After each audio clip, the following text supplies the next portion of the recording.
Why does losing make a smart plan look dumb? A team runs the same play all season. Win with it and nobody touches it. Lose with the same play just once and it gets torn apart by Monday. Nothing about the play changed. Only the score did. Studies on basketball coaches found they're far more likely to rip up their whole game plan after a loss than after a win, even when the loss came from something nobody could control. A bad bounce, a bad call from the ref, a shot that should go in 9 times out of 10 and just didn't that one time. The team didn't play differently. The plan wasn't run differently. The only thing that changed was the score. Here's the same thing, stripped down to a single moment. A ball leaves a player's foot. It's heading for the post. Inches decide what happens next. If it goes in, that player is a genius. Sharp read of the game. Perfect instinct.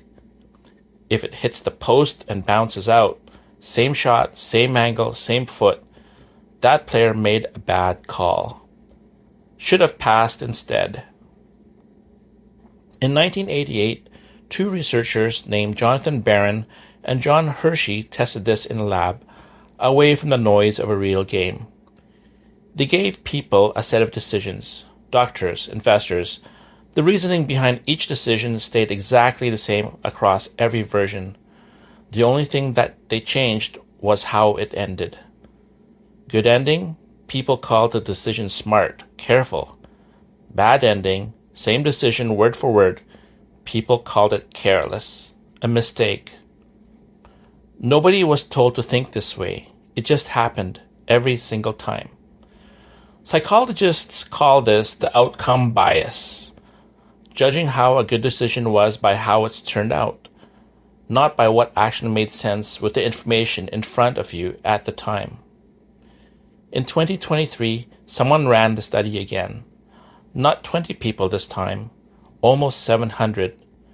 The effect didn't shrink. It got bigger. And here's the part that should bother you. People who said, flat out, that outcomes shouldn't matter, still judged the decision differently once they knew the ending. They said the rule out loud, then they broke it without even noticing. Here's what's happening underneath it. Your brain doesn't keep the decision and the result in 2 separate boxes. It welds them into one memory, one story, with an ending glued on. So when you look back at a call that went badly, you think you're judging the decision. You're not. You're judging the whole story. And the ending leaks backward into every step that came before it. Now, take this out of the locker room and put it in an office. A manager backs a new product launch. The reasoning is solid. The market data supports it. It fails anyway because a competitor does something 6 months later that nobody could have seen coming. That manager gets treated at review time exactly the same as someone who never checked the numbers at all.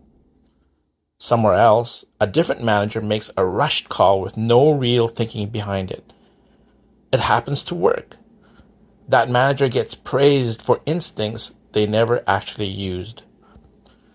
Do that enough times inside one company and something breaks quietly.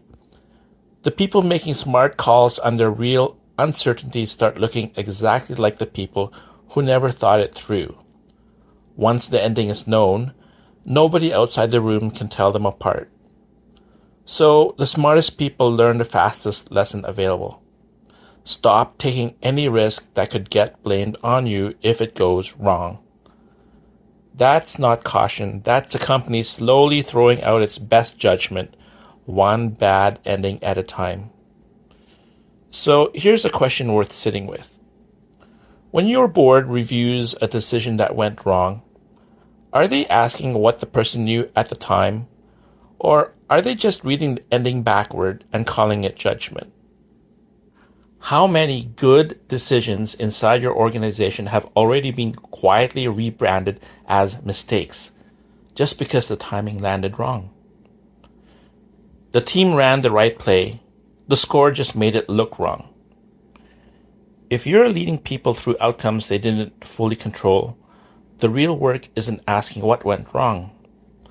It's asking what you would have said about that decision the day before you knew how it ended.